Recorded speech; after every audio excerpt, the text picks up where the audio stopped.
This is the Angry Birds Bird Minute, sponsored by Angry Birds for their 15th anniversary, where we tell you all about a cool bird that may or may not be angry. Today's bird is the satin bowerbird. The satin bowerbird is an Australian species which creates beautiful, abstract artwork as part of its mating display. The males of the species gather twigs to create a backing of two walls with a gap down the middle, then surround the construction with bits of anything blue that it can find. These items can range from flowers to bottle caps. Female bowerbirds use the bowers, paired with the quality of dancing and nest building, to decide which males to mate with. The best way I can describe these things is to think of them like little fairy buildings on the forest floor. They're really enchanting. But are they angry? On the scale of 1 to angry, we rate the satin bowerbird as constructively critical.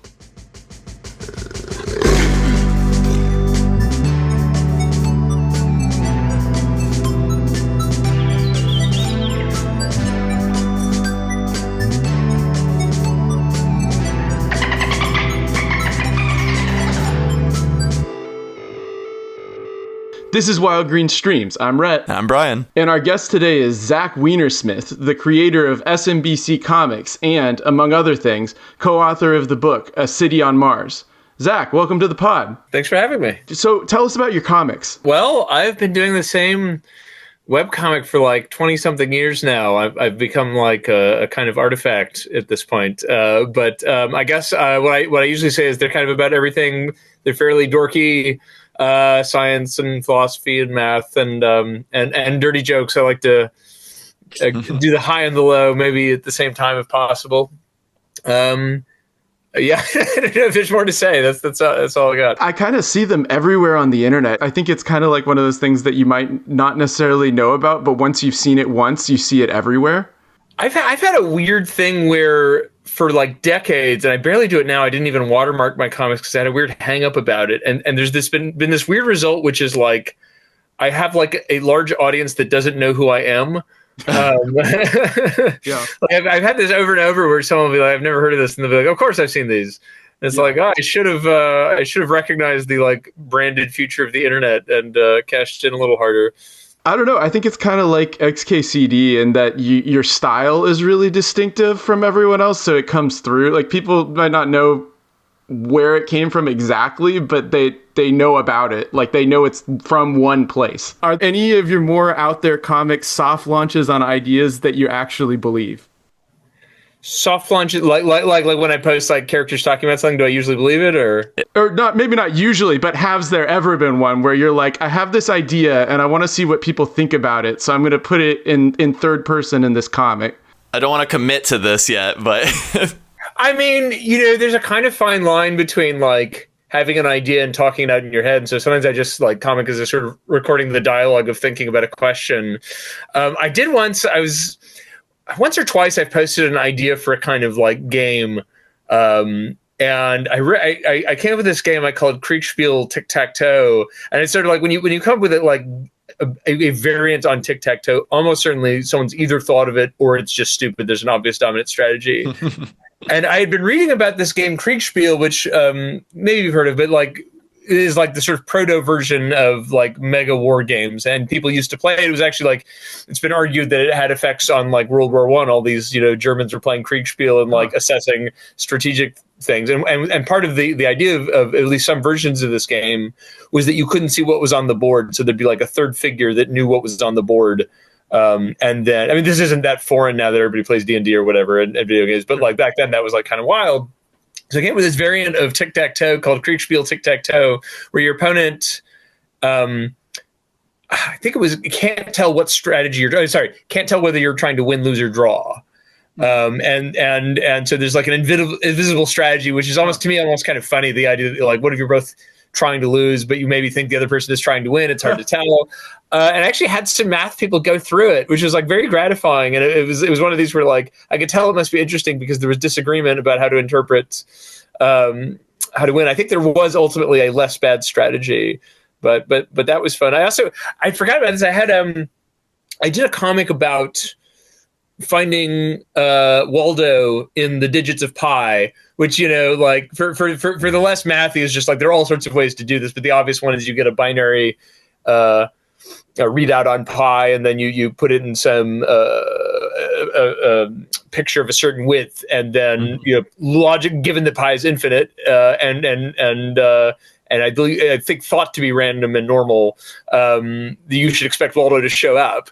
And so I just did this as a joke, and I had two different people do stuff on it, or do stuff on it enough to be worth talking about. So like, what was funny is like, Matt Parker, who runs a very popular math channel, I think happened to be working on a similar problem at the same time when I said it. And so the basic deal, maybe this is too nerdy. Well, you said I go as nerdy as I want, but no, so go for it. It turns out, even for a fairly simple Waldo, it's very hard to actually get Waldo, right? I mean, you think about it, if you need even just like 50 in a row, that's like 2 to the 50th that have to go a certain way, right? And so very quickly you don't get Waldo. And like, maybe you get a Waldo whose eye is a little droopy. Like if you open the space of possible Waldos, it gets better. Right. And so I think Parker's cheat, so you had to come up with a cheat basically, because you don't have a supercomputer. And so Parker's cheat was, well, I got Waldo's eye over here, so he created a symbol of Waldo. Yeah. But there was another person, and they had a complicated sheet that was a little too mathematical for me, but I believe what they did is sort of counterintuitively, getting a color Waldo is actually easier if you assert in advance that you haven't decided what each value is going to be. So you can pick whatever set of color values are most likely to give a Waldoid. Yeah, that's true. I guess there's no limitation that multiple numbers can't go to the same color and things like that. So yeah, that makes sense. Yeah, which is like between cheating and not cheating. Yeah. That's where we like to live. It's also just the unwritten benefit of working in this nerdy internet space is that you can say any outlandish thing and somebody will have the expertise to do it, right? Yeah, I had a guy. So how there's this thing now where all website recipes are like 80 pages long, and so like I don't blame those people because they're just trying to fight the algorithm. It's just how it is now. But like I had a joke about you could actually do a page now with LLMs that would never end. Like so you'd be scrolling down for the end of the story. And so Guy actually built this. I have a link somewhere, but he actually built it. It just starts with, my mother always made lasagna, and you can scroll forever, and it will just... Zach, I'm gonna need to shut you down. All right, this has gone too far. This is like the weirdest paperclip problem I've ever heard of.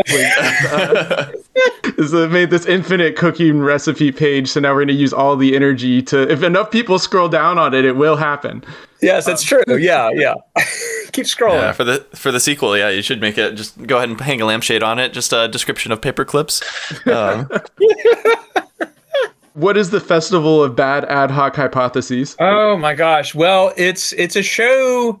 I don't know if I want to say we run or we used to run because COVID really messed things up pretty hard for us. But so it started as a joke. It was just a comic, and the idea was people would. There's this idea that's sometimes called adaptationism, which is sort of like, you find out that men have nipples, and you say there must be some evolutionary purpose for that, and it's just very easy to invent a story. And often you can even come up with evidence, but it's very hard to test theories like this. I mean, I don't want to be too down on this stuff because I do think if you have a theory of anything in biology, it ought to pass muster with some evolutionary theory. But it's also just it can be pretty stupid.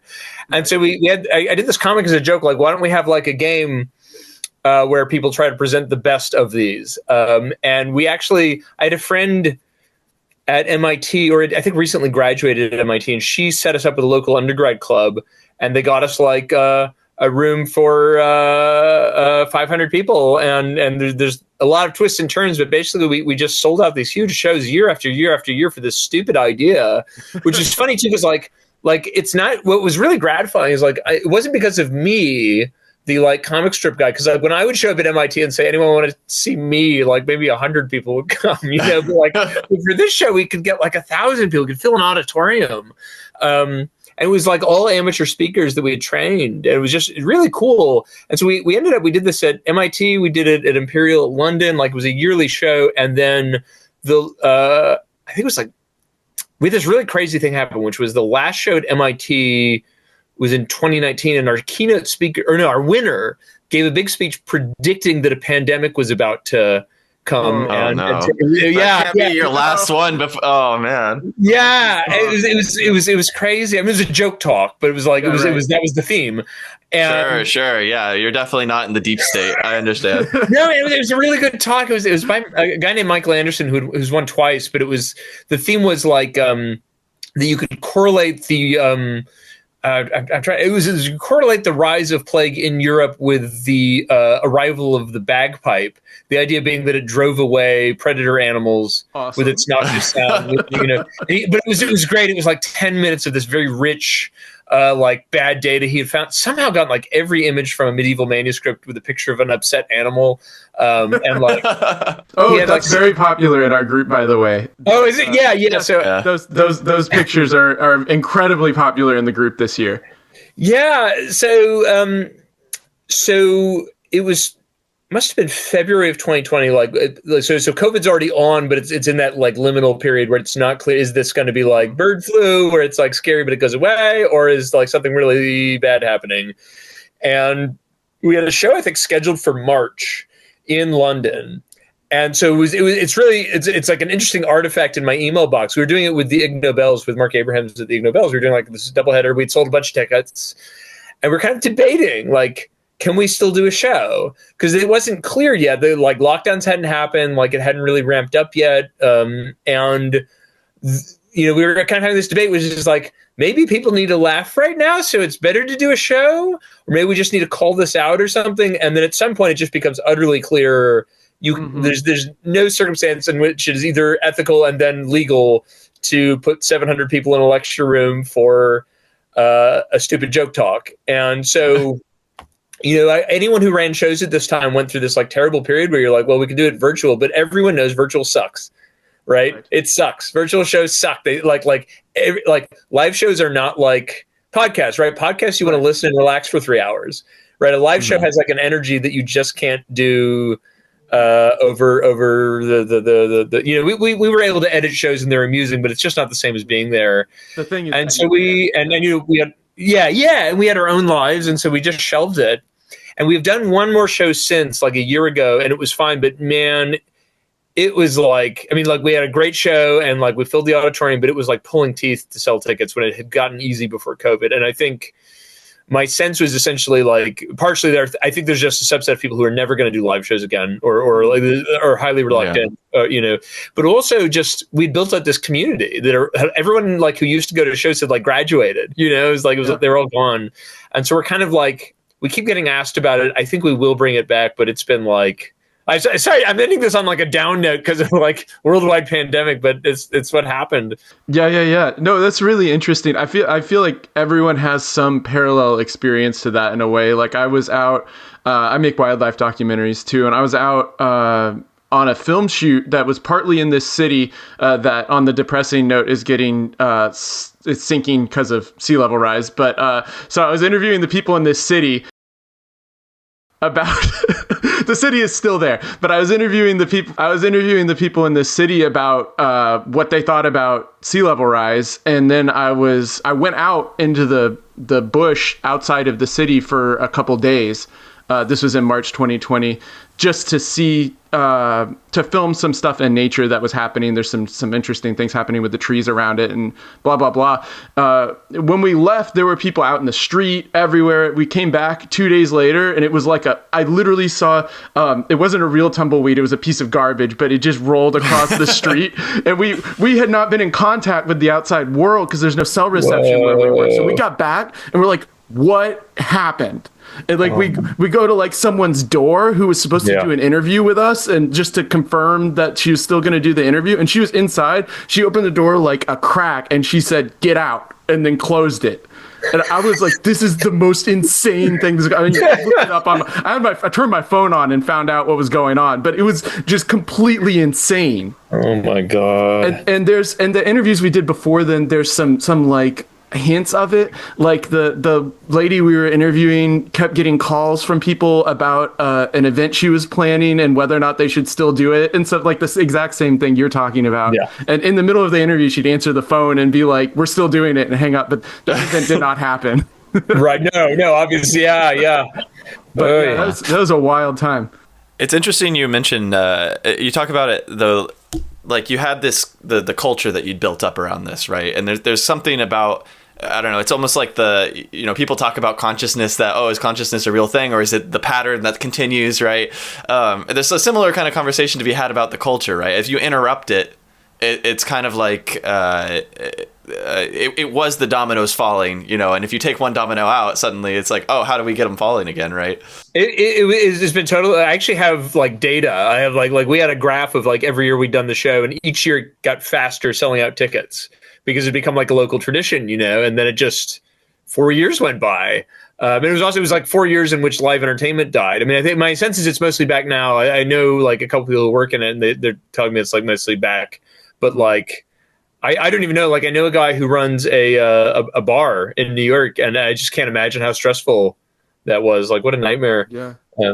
Do you have any, so before that happened, do you have any ad hoc hypotheses that were kind of your favorites?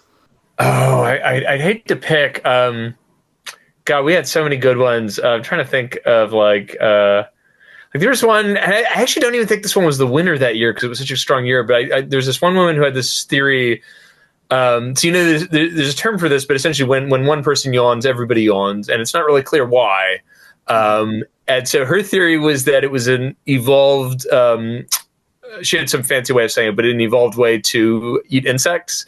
So the idea is like, what I love about an idea like that is like once you have it. I mean, these are only 5-minute talks. Once you have that idea, the rest is just like gold. It's like so perfect. Other ideas we had to workshop, but like, man, that was just. That actually reminds me of one that I've been holding on to for a long time, which is that, the like photosynthesis sneezes, or photosensitive sneezes, right? You look up, you sneeze for no good reason, right? Just because the sun was there. I am convinced that there's an eldritch horror lying between us and the sun, and that is to keep you from looking at it. That's tapped in. Couldn't it just be to stop you from looking at the sun? No, that's not as fun. Fair enough. Yeah, I see. We had a rule against theories like that. We should. I've regretted this ever since, but I'm not regretted because I think it's a good rule, but it caused us to turn down some talks that might have been funny. But our rule was it had to be like no fantasy. Like right. it can be as stupid as you want it to be. Like we had a guy who had like an evolutionary theory of Fraggles, and it was like actually really funny, but it was just like there's a kind of conceit that this is an actual talk, and the moment you allow that, like you've opened yeah. So we actually had a surprisingly rigorous set of rules. Like we by the end we actually had awards we would give out for best like abuse of data. Because like some people, and this is fine, we'd allow it, but like you can always just make up a graph that's just total bullshit wall to wall. But like sometimes people really like come through for information for spurious correlations and stuff. And yeah, I saw one that was a correlation between the amount of time animals sleep and the amount that we imagine that they would hate their life. That's right. Yeah. That was a really good one. Yeah, and I think she'd actually like. The sleep data was accurate, but she'd also kind of covered the self-hatred part. That's where it was fun because she sort of cherry-picked animals that you would sort of stereotypically think love or would hate their lives. So she really must have set back science a couple of weeks. Yeah, she makes great arguments. I mean, it's hard to keep from believing it for a second. That's what's really good. We had dumber talks too. One I really liked, which was like.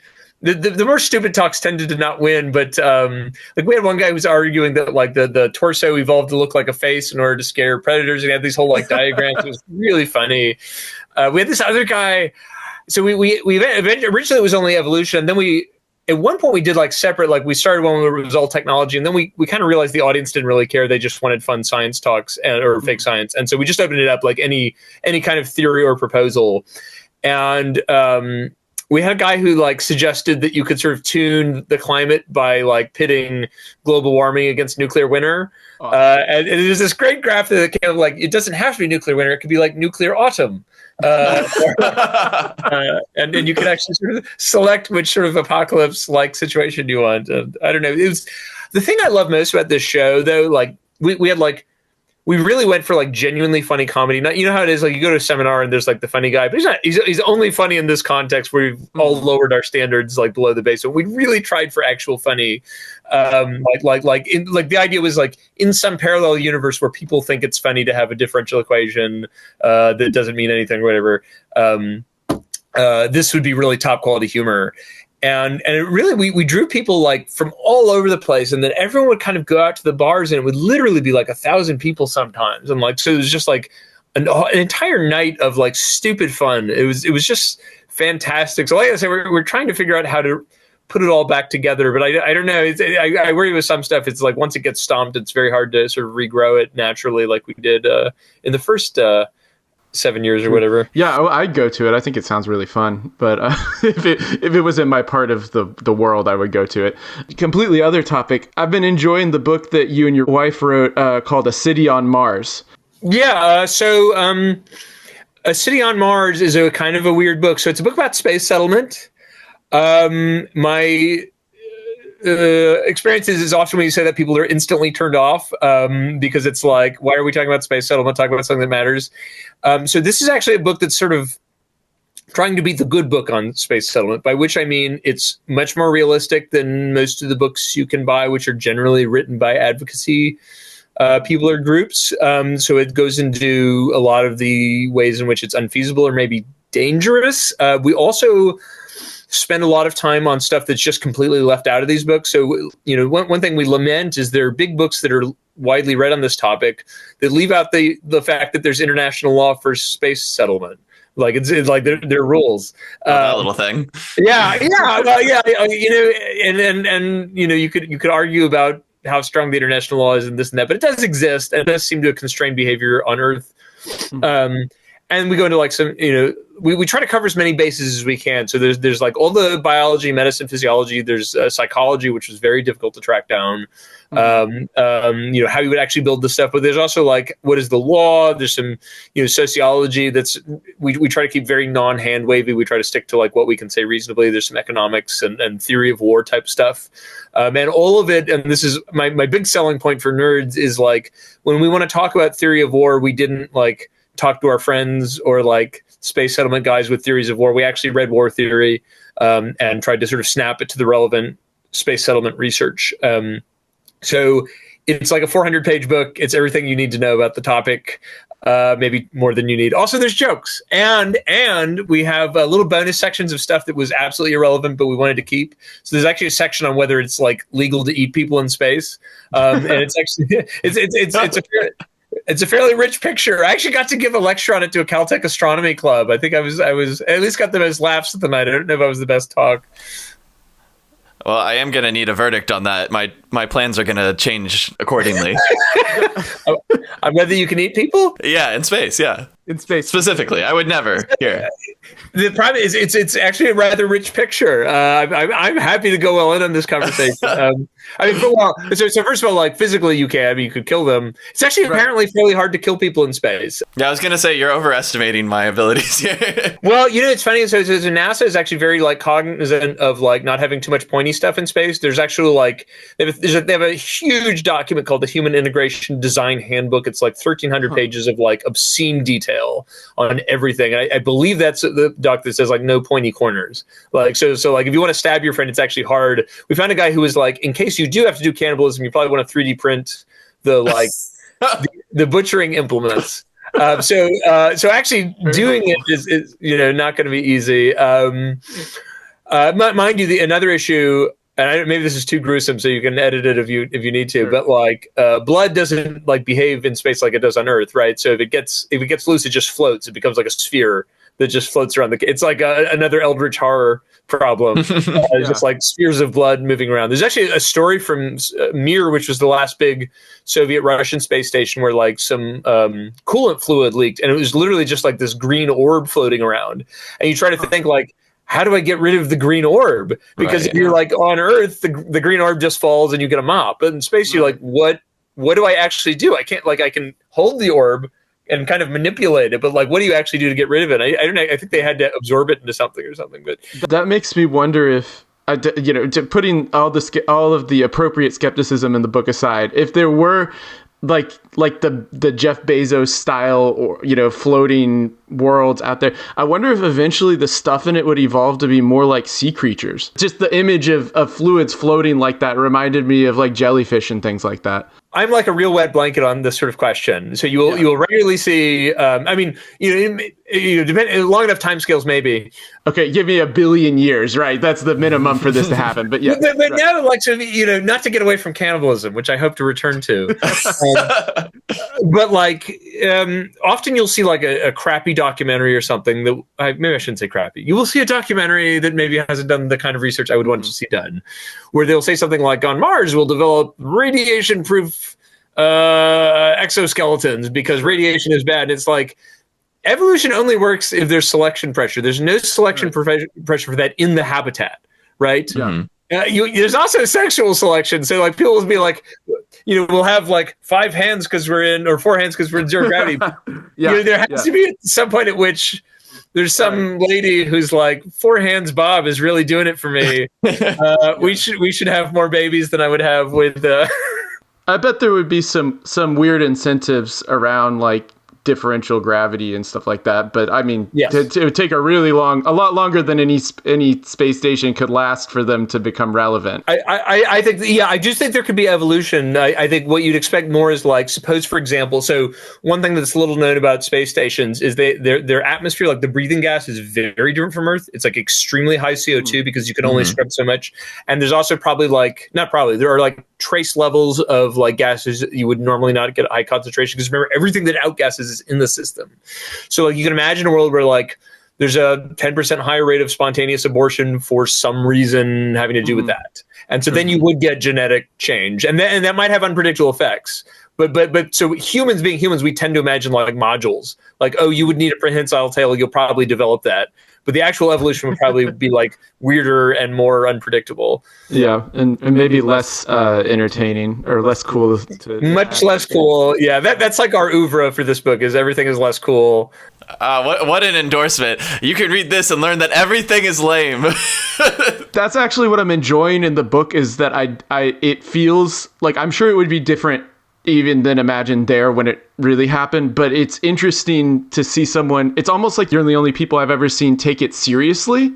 Whereas like the kind of advocacy book, it's like, and documentaries and things, it's like, that's cool, but it doesn't really give me an image of like what it would actually be like to the same extent. Yeah, and then there's a long history of that. So like there are these very famous paintings that were commissioned by Gerard K. O'Neill in the 70s where you're like inside a toroid. Then there's like, you've probably seen these on the internet somewhere, where there's like 70s dinner partiers, and then they're looking down this valley of a toroid where there's like streams and woods. And O'Neill knew at the time that it was bogus.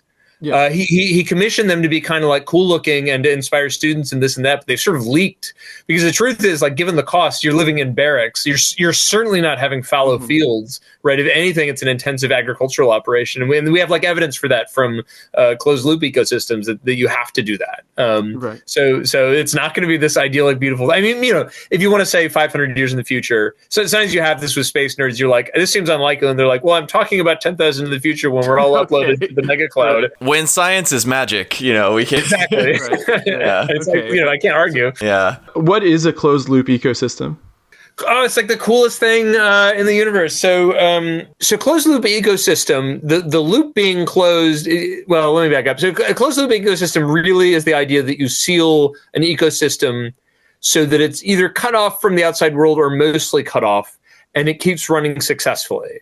So like there's kind of like cute versions of this that people have made where they take a glass ball and inside is like some algae or whatever, and it can run an ecosystem and maybe survive forever with the only input being sunlight, right? But it's not like a science question really until the 60s. And the reason it comes up is essentially because people start thinking about space, and you're like, man, it would be really great to run an ecosystem in space, because like right now what you have to do is, like, if you want to scrub carbon dioxide out of the atmosphere, you have carbon scrubbers. You just have systems that pull it out chemically. And so you have to have these or you die. And if you want oxygen, it's not like you get it back out of the CO2. It's just removed. So oxygen, you have oxygen canisters. And, one meaning you have resupplies, but like the time on Mir, they had an out of control fire that thankfully everyone survived. It was because of an oxygen canister, right? Concentrated oxygen is not great. It has a very bad history in other contexts of space of killing people. So, ideally you'd like to pass this to plants. The problem is, it takes a lot.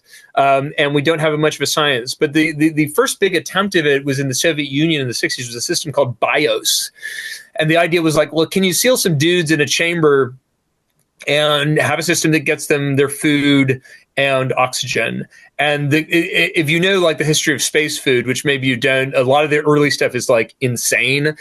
So their big idea was they were going to take chlorella, which I'm not an algae person, but I guess is a species of algae that generates a lot of oxygen, protein, and fat. And the idea was we will live off chlorella. And one of the findings, which has been in various forms duplicated over time, is nobody wants to live off chlorella. And so, you get into like the sort of psychology of these systems. So the subsequent systems, they increased the size and they added like food that by Eastern European standards, it was a little more vibrant, like carrots and dill and things. But they never completely closed. So I don't think they did solid waste, which obviously is like it presents all sorts of hazards if not handled properly. But also we found a quote from a paper in the 90s of one of the people involved who said Siberians must have their meat. And so, one of the important things for these systems, if you want to do this, is as a rule of thumb, the larger the animal, the less efficient, right? You basically shouldn't eat animals in these systems. You might because of morale reasons or whatever, or you might, it might be a way to use scraps that you couldn't otherwise use outside of compost. Maybe it's a little more efficient, but most of the time it's a bad idea. And the bigger the animal, the worse off you are. Like a cow is an absolute disaster. You'll never bring cows to one of these systems. You're going to be eating like mealworms or something if you get anything. That was actually done in China recently. Really? Yeah. I mean, I guess I don't know much about mealworms, but I guess they can be given like plant scraps and stuff. Mm-hmm. Yeah. And so it's a source of protein. And it's funny. So we actually read a paper from them, and all the people said that they tasted good. Mind you, they were given like condiments and like, objectively the Chinese cuisine tradition is the best in the world. So if you're going to somehow make mealworms taste good, they can do it. But also, and we have a whole section on this, people who go into these systems lie a lot about like how much of a good time they had because they want to go in again. So maybe they hated it. I don't know. You're selecting for the most enthusiastic gung-ho people. And they just lie. I mean, this is well documented. This is a whole topic I could go into, but like, and then there wasn't a lot of work, but then through a weird series of coincidences, there are a number of books you can read about it. This thing called Biosphere 2 gets set up. And if you were like old enough in the 90s, you remember this being in the news, but it's becoming like a dated reference. But essentially there was like a crazy guy named John Allen who ran a kind of crazy group of sort of like hippie / ecologist / technology philosophy people, kind of a prototypical of like what you now see at Silicon Valley talks of these like people who are like actual competent engineers, but then decide to talk about all of history as if they know it for the purpose of selling something. And he was like an early version of that. And to make a very long story short, he convinced a billionaire to bankroll a giant greenhouse in the Arizona desert, the goal of which would be to put 8 human beings in a sealed container and have them not leave for 2 years and survive. And it is sealed very tightly, right? So they are getting sunlight. They were able to pull electricity off the Arizona grid, but that's it, right? They had to grow all their own food. They had to like maintain the atmosphere. It's amazing. It's like to me, it's like a time warp. Like this project shouldn't exist. There's never been anything nearly as big before. Since it was 3.14 acres of greenhouse sealed. Amazing. So there are a lot of like jokes about it, and I'm happy to like make fun of a lot of stuff that they did that was stupid, but it's like amazing that this even happened, right? This like should never have happened. It's this amazing project. And they actually ran it for 2 years, and the 8 people in it survived. There were like problems. Did they ever speak to each other again? Well, actually, that's a whole thing. Like, so this is well documented. There were 8 people. They split into 2 groups that like hated each other. I think they stopped speaking before 1 year in the 2-year voyage. I mean, you can try to imagine this. I mean, they did keep working together. I mean, because they had to survive and they like believed in the mission. But they were like at one point, one of the authors describes like being spat on by the other side. I mean, these are grown adults, right? Like, that's how bad it got. And it's not worth going into, but it was like internal political stuff and like fights with the management but they did survive. They were very hungry by the end. I don't have the numbers in front of me, but I think it's like the men were 18% lower body weight, the women were 10% lower body weight, and they weren't like, none of them were chubby to begin with. And at one point, like the atmosphere was getting thin, and it later turned out like some of the cement was leaching out carbon dioxide, and you think that would be good, but when you pull out carbon dioxide, you also pull out oxygen that was later going to go to the atmosphere. But like, still really cool. They recycled everything: solid waste, liquid waste. Like they actually, like, this is the prototype for what you have to do on Mars, right? And there's some lessons, and one of the biggest ones actually is most of their time was spent farming, right, maintaining the system, right? Because you start to think about it, like they had like a threshing machine. Right? Like they had to like slaughter pigs. You know, it's funny. Whenever I talk about this, like they had to spend 10 hours a day working. I always imagine some like farmer being like, obviously, like, what else do you think was going to happen? But it's like, to this day, the best source of data we have on any system like this. You know, like there's a small system in China, I think you mentioned. There's like a smaller system in Europe. There's one in Japan. The U.S. runs small stuff, but nothing even close to this. This was like a time warp. It shouldn't have existed. This is, you know, but it's a science we need. The last textbook on it is from like 2003. It's like objectively awesome. I like, if I had to start my whole life over, like designing closed loop ecology would be an amazing, like, holy shit, we know so little about how to do this, you know, like just to keep the atmosphere running. Like even little stuff like, you know, let me just, I'm talking too much about this, but let me tell you like an ecology cool thing. There's this really cool concept in closed loop ecology called species packing. And the idea with species packing is if you're going to do this, you don't know at the outset who's going to survive in terms of species. So what you do is it's like, you know, if you're running Noah's Ark, you don't want just 2 of each kind. You want like, you know, 20 of each kind, and like literally each kind, because some of them are going extinct. So there's a lot of stuff like that, discoveries about what you need to do. And like there's a lot of really trivial stuff they discovered, like that would have been fixed the next time, about like some animals are just a bad idea, or at least they were in this system. Like another, they like thought they actually had like biomes. There was like a ghost forest. I don't even know what that is. I think there was a coral reef. It was like very like Disney Worldy, but at the end they were just turning everything into ag. So I think that's a deep kind of miserable lesson that like you're not going to be in tune with nature here. You need to be running an ag operation. You are as not in tune with nature as you can possibly be in a closed loop system there. I mean, the way I think about it is like if you had a truly massive system like the size of a city, maybe you really can get more like an Earth biosphere and like let it kind of run itself.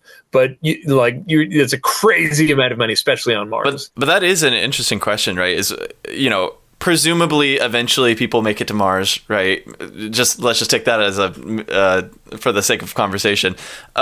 We stay on Mars. At what point does it start becoming nature, right? Like at one point have things started taking root and actually deserve an extension of the ethic that we extend already to nature on Earth? Yeah, you mean like we have to like be nice to it? Like at what point is it, hey, maybe we shouldn't strip mine this? There's things here, right? Like what? Yeah, this is after the point where it stops sucking for humans to be. I mean, a lot. I mean, to throw some specifics on that, like if you're on Mars, you're not even outside. Like, so it's very hard to run a greenhouse on Mars because the atmosphere is non-existent. Or I'm sorry. The atmosphere is like 1% Earth atmosphere, so it's almost non-existent. So as an example, on like to give you a sense of how complicated this is, on biosphere, everybody remembers the greenhouse if they remember this. They don't remember this thing called lungs. So flanking the facilities, these 2 huge empty rooms that have what I always think of as like giant rubber sheets. I don't know if they were actually made out of rubber with like weights on them that you could raise or lower. Why do you have this? Well, if you remember the ideal gas law, if you raise temperature, you raise pressure. Right. So you have a greenhouse that's next to the atmosphere of Earth. Right. So it's concentrating heat inside itself. Therefore, it has to raise the pressure because remember, it's sealed. It's not like the greenhouse that like your dad grew vegetables in that had like a door. It's sealed. And so if it raises pressure, there's a risk of cracking windows. And then you lose the seal. And so what you do is if you don't want to raise the pressure, you have to increase the volume. So these huge systems had to be in place to just adjust the volume up and down. On Mars, you have no pressure outside, right? You can build windows that will withstand this, but it's very hard. So you're probably underground. You know, maybe at some point, you know, we've terraformed Mars or something crazy, but I would put an asterisk in that we don't necessarily need to terraform Mars for this question to be an interesting one, in that it doesn't have to look like it does here, right? I'm sure there are going to be some bacteria that are better at surviving on Mars than we are, right? And the question I'm wondering about is, at what point, okay, if something evolves to be good at surviving on Mars, do we then say, oh, that's a native Martian, right? That thing needs to be protected. Or do we say, we need to disinfect Mars, right? What's the... Yeah, no, well, of course we don't know. There could be life on Mars, right? Well, that's true. That's true. So that's, there's this idea that we should just not go because, as you say, like just by being there, we are releasing, everything into the environment around us. And yeah, maybe something could survive on the surface. There are parts of Mars, it has very thin atmosphere, but there are parts that are basically temperate climate. Mind you, temperature means something really weird at 1% pressure. So you're still not doing great if you walk around, but like, it's possible. And then I don't know, but already on Earth, it's not like we're super protective of bacteria. Yeah. I don't think you're going to get like Martian elephants or something, but like Martian tardigrades, maybe. That's funny. I interviewed someone last week about microbe conservation. Partly they're a mycologist, but they'd also done some bacteria stuff. And we super don't protect anything like that. We also just don't even know where it is. They work with a fungi conservation society, and literally all they're doing right now is trying to figure out where stuff is. We're in like the 1700s level, going out and just getting little bits of dirt from places and seeing what's in it. Totally. And that's part of like why these systems can be so complicated. So one concern before they built it was just it would turn into like green goo. Because we don't know, the ecosystems are extremely complicated, right? Well, actually, let's just talk about the conservation thing. So it's interesting you raise that. So, like, a question that comes up a lot with Mars is conservation, and so like different people have different philosophies of why you should do conservation, and they can be very counterintuitive. So, like, one question on Mars is like, what if someone wants to strip mine Olympus Mons, the largest mountain in the solar system. What if they want to do that because it'll make a settlement possible? I'll tell you, legally, there's no clear reason they can't. And then this question of conservation comes up, and it's interesting because it sort of relates to what you're talking about microbes, which is like how you feel about that. And whether you can justify your feelings depends on an assumption about why we do conservation in the first place. So, like, maybe you disagree with this. My default assumption, especially if we're not talking about like close to human level intelligence, like cephalopods or something, is that really we're preserving this stuff for human utility. Like, why do we want to preserve microbes? Maybe there's some objective beauty in the diversity of microbes or something. But even then, we're still talking about humans looking at stuff and being like, hooray. I think at the bottom line, you have to have some justification that involves human feelings. But almost everyone disagrees with me. So you probably do too. So I'd love to hear. So it's interesting. That's actually kind of how I feel about your Olympus Mons example, in that, while I don't think I would be gung-ho about, removing Olympus Mons, just because I think it's kind of cool that there's a mountain that big, right?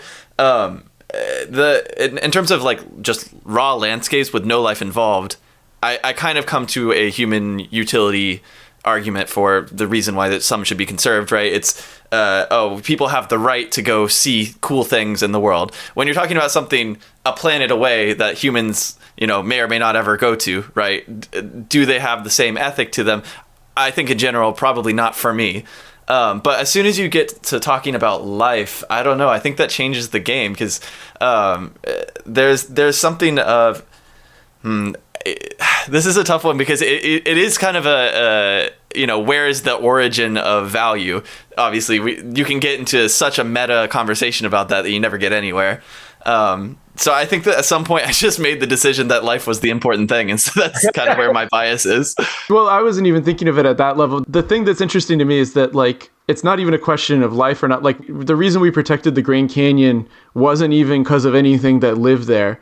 Or like a lot of stuff that's conserved has nothing to do with even like the biodiversity value of it or whatever. I went to college for ecology. I had a professor once that pointed out, he's like, do you ever think about how almost all the protected places are just like kind of crappy, rocky places where you could never farm without a lot of work? Like I think it's the Mars thing is interesting because it completely removes the life aspect of it most of the time and makes it kind of like, do you value big rocks because they're big, or big valleys because they're big, or something like that too. As far as does human consciousness, is that the only thing of value in the universe? I don't personally think so. I think that maybe consciousness is. I haven't really thought too much about it to have like a fully developed opinion on that. But I think that we are just one inflection of many different ways of seeing the world. The same person I was mentioning that I interviewed, we were talking about these giant fungal networks that are underground and are making something like, there's not good language for it. They're kind of making trade decisions between the different trees and things.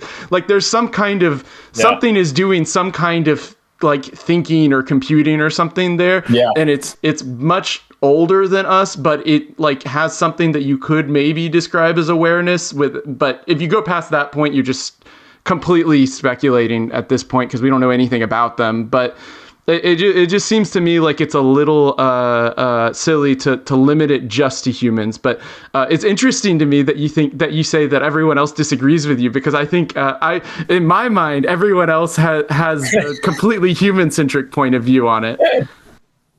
That's interesting. There's a by the way, just as a side, you mentioned like the Grand Canyon, crappy land getting preserved. A lot of that. So one thing we got into this book was like the history of like land usage and like how land is conferred. And we actually had to cut a whole chapter on like the usage of the American West as a metaphor for space. But actually, a lot of times we have land still essentially because farmers didn't want it when it was appropriated and given to like white settlers, and they didn't want it either. Right. This comes up because people in space are like, well, we'll go to space because land is valuable. And it's like, no, land is not valuable. Some land is valuable. A big part of why the U.S. has such a huge park system is even by like the 1930s at cut prices, you couldn't give away a lot of the West to people for farming because it wasn't good for it. But anyway, so there's this cool thought experiment that is good for crystallizing this question, which was this was in the context of like inanimate objects, which is a little different, but it was something like, suppose someone made a button, and what the button does, or like let's say a mechanism, and what it does is if humanity is completely eliminated, the mechanism destroys Mars, and the question was, is that immoral? Wait, so we don't get anything out of this. It's just if we go out, Mars is gone too. We're taking it with us. Well, the sort of point being, there's no one to look and be like, well, it's sad there's no more Mars because there's just nobody left. And you're not allowed to say, by the way, maybe aliens will come later. Interesting. Yeah. Well, let's just take as a given that there's no life on it or something like that to make this conversation easier. Yes. Right? Yeah. And so to me, that's very crystallizing because it's like, to me, it's like if there's literally nothing to observe it. Yeah. I have trouble sort of assigning it a moral position, or at least it gets obviously very weird. I mean, life, of course, is different to some extent. Sure. I don't get angry at a supernova 3 galaxies away for obliterating planets, right? Yeah, kind of, but it's kind of the same thing. Like it's just kind of like saying there's more consciousness. It's almost just, it's a different distinction between humans and the rest of life, and between like all of life that could look at Mars and no life at all. I don't know how to exactly. If your bias is towards consciousness here, right, which I think Rhett's and mine are probably more or less towards. Yeah, I think that's what I'm realizing. You could say, well, how do you know wolves don't look up and see a little dot that's Mars sometimes and say, oh wow, cool dot. I don't know. Those dots change all the time though. I lean towards it doesn't matter. Yeah, I lean towards Mars is cool, so maybe I wouldn't choose to have that thing, but I don't think I think it doesn't matter, like, morally. Yeah, I'm basically there. That's what I mean. So to me, when I say it's like, I think about human utility, I don't just mean like, making widgets. I mean like looking at stuff and having it be aesthetically pleasing. Yeah. Right. So you can write it very broadly, but it's sort of like, if no life is ever going to come see that there was a really cool mountain on Mars, it's hard to say that it's a sort of moral choice to remove the mountain. Right. But so my impression is people tend to, even with inanimate objects, say, well, no, you can't. The mountain has a kind of agency. I mean, even if you're not like, some people are like religious, but I just mean there's even a kind of view that there's some sort of like, you ought not to destroy it because it's like a recognizable entity with special qualities or something. Right. Mm-hmm. I think I would just say it's a bummer, but I don't care that much. I don't know. Like morally, I don't. I care personally, but not morally, I guess is what I'm saying. Like, right. So I think that impulse is kind of a misallocation of a good adaptation, right? It's like, why do we see faces in wood sometimes, right? Well, it's because I'd rather see faces in wood than not see faces on people, right? And so I'd rather people attributed false value to landscapes that don't have them than didn't attribute them to the ones that are actually really cool and we can actually access. Yeah. So, I feel like there's probably not an absolute value, and you're probably right. I understand the sentiment, and I appreciate that people are cool, Yeah, no, totally. I have the same, I mean, I can say this, but there are rocks near my house I'm very familiar with, and I would be sad if that they were gone, because my kids climb on them, and even if my kids grow up, I'll still be like, I'd like that rock to stay here. So, but even then, you see, I'm still talking about human utility. It is broadly written. So. Yeah. We got a couple listener questions for you. Jeremy wants to know, what is your favorite type of bug? Favorite bug? Oh God, my wife likes bugs a lot.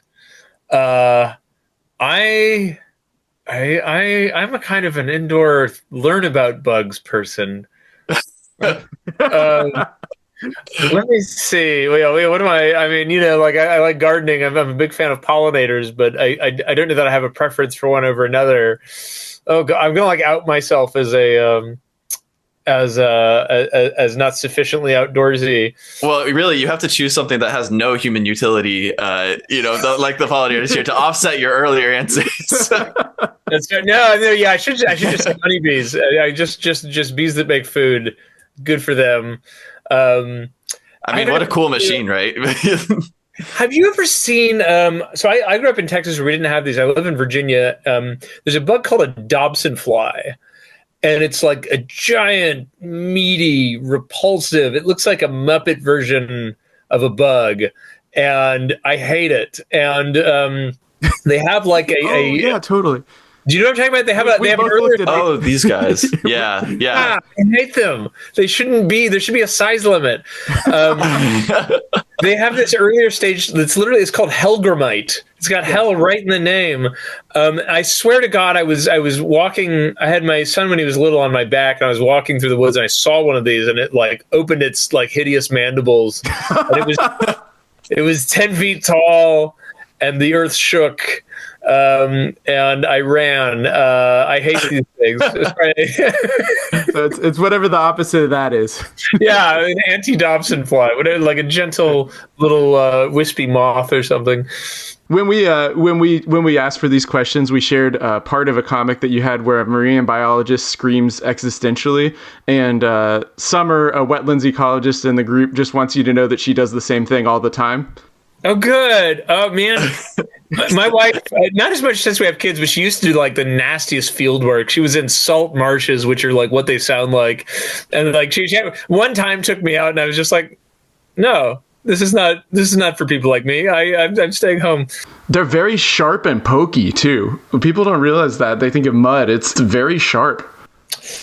Sharp and pokey, and stuff wants to kill you. And, yeah, did I tell you one of our favorite Biosphere 2 stories was which is a good cautionary tale for space, which is you have this idea that people often say in books about going to space, you can pick what species you want, no mosquitoes, no this, that. They had two stowaways that we know of, one of which was cockroaches that ate all sorts of stuff. But two was bark scorpions.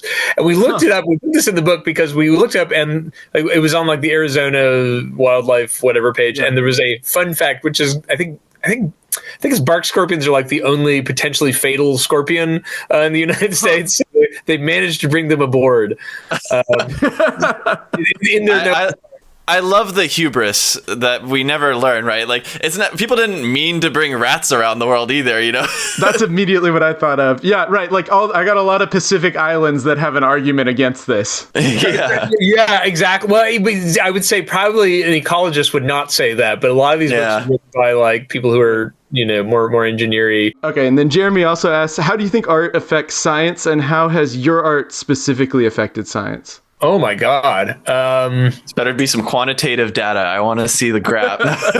Oh my God. You've brought up my pet peeve about this sort of thing, which is man, I'm going to out myself as the biggest curmudgeon in the world, but you have a lot of stuff. I'm obviously into science communication. I write pop science books. I'm all about it. I'm not I don't want to come across that way, but man, there are a lot of people in science who believe in all sorts of stuff is having all sorts of effects. And the one place in their lives where they don't try to measure it is in science communication. Scientists will believe anything about science communication being like good. So like one of my favorite examples of this, like let me get really wet blankety about this, and then I will circle back to like my art. Sure. There's a great book. I think it's just called Ethics of Space Settlement by Schwartz. Anyway, you can look it up. And he talked about there's this idea of like, well, why do we fund humans going to space, and why do we fund like space exploration in general? Like, because it's you know, as opposed to something like material science where you're like, well, we fund that because you get Velcro or whatever. Why do we fund like this other stuff that probably doesn't have a payoff? And a very common answer is that it will inspire the next generation to get degrees in STEM. And is there any evidence for this? And so he was talking about like there was this great paper where he was like, look, people often cite that post-Apollo there's a big uptick in STEM degrees. So, which looks pretty conclusive, except it turns out there's a big uptick in every kind of degree at the same period. It's you know, it means you know. Trivially, space inspires. We all like. My daughter has asked for the Apollo 11 story a million times. Like it inspires. Usually, that would people inspire, and they ask for a tax dollar. They, there ought to be some sort of payoff. And when you measure it, it just turns out to not be there. And what like the part of me that's into economics always wants to scream. There's a very easy way to get more people into science, which is to just pay for more jobs in the sciences. Like you know, there are tons of people who want to go into a professorship, and the job's not available. Right. But so look, I'm just prefacing my level of curmudgeonliness. So like, you know, I think it's another thing like we were talking about with conservation, where people often get into it without an underlying philosophy of why they do it. So there are like different reasons you might make art for science. Yeah. One is because it makes you happy, because like it's fun, and like science is just part of the broader human experience. So you do it for the same reason you like enjoy reading Shakespeare. That's broadly my perspective. I'm into this because it's interesting, and I enjoy like the experience of being a researcher and writer, and it's like just part of my life. Like as a writer, I like it's one of the many things I'm interested in. A lot of people get into it because they have a vision of how they're helping people in the future. And as you say, maybe there's someone out there who has better data than I've seen. The data on this is pretty rough. I mean, in fairness, it's very hard to be like, you know, Bill Nye was deployed in 1992, and as a result, we got a 14% increase in, you know, biology degrees. You know, but it's also dangerous, like scientifically, because of course everyone has a story, right? So probably, you know, you guys have a story about the book you read that turned you into what you are, but of course you don't know the counterfactual, you know. And so we all tell these stories about ourselves, and it's very hard to prove them true. You know, my belief to like try to actually answer the question, the relationship to art and science is, I don't think there's like an obvious direct one, other than like art is this broader category of stuff we do to like amuse ourselves and to make ourselves happy and to like signal to each other that we're kind of cool. And so art sort of intakes everything, I think, done properly, right? So not all of it is science, but science can be a big part of it. And there is, unfortunately, often a reluctance, although it's not as bad as often stated, among artists to engage with the sciences. But like, it seems to me it's just like one more food for art if you're an artist is the sciences, and people who take advantage of it get to benefit. I don't know that my art has influenced any science. I did find out recently, there's some GitHub page on this where I did a joke years ago about like a guy finding alien technology and trying to get Doom to run on it. And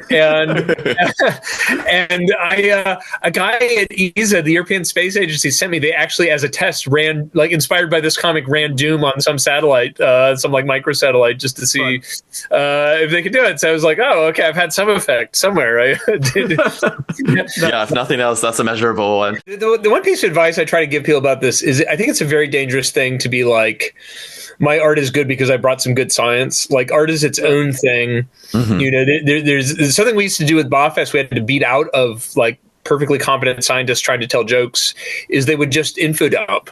And like, comedy is an art form, and it has rules that have been developed over the thousands of years, probably longer than that. And there's a tendency by people who want to go into pop science to think that if they just know enough and care enough, that it'll all kind of come together. But like writing is an art form, and the best writers are not pop science writers. There are a few exceptional pop science writers, but there's like about half a dozen that are like at a high literary level. And so really, if you want to get good, you got to go where it's good. And so, I worry about overly trying to separate these things. I think if you want to be like an artist who does stuff about science, the priority is getting good at the art, and then you can bring in all of your weirdness along. But if you don't do the first thing, the second thing is pointless. This has been a lot of fun. Do you have anything you want to plug? Ooh, yeah, sure. Well, I mean, I have a City on Mars available at fine bookstores everywhere. I also have speaking of doing other stuff, I have a kids book based on Beowulf called Bee Wolf, like a girl whose name is Bee. Their last name is Wolf. And then my wife, the ecologist, has a podcast now for people who want to hear about biology and physics. It's called Daniel and Kelly's Extraordinary Universe. And I don't know what the hell's coming next. Oh, I draw comics all day long, called SMBC and too much other stuff. But I guess that's the main stuff right now. There'll be links to all those things in the description. You can support the show on Patreon at patreon.com/wildgreenmemes. That's memes with an M. Until next time, I'm Rhett. I'm Brian. Oh, and I'm Zach. And happy Year of the Raccoon.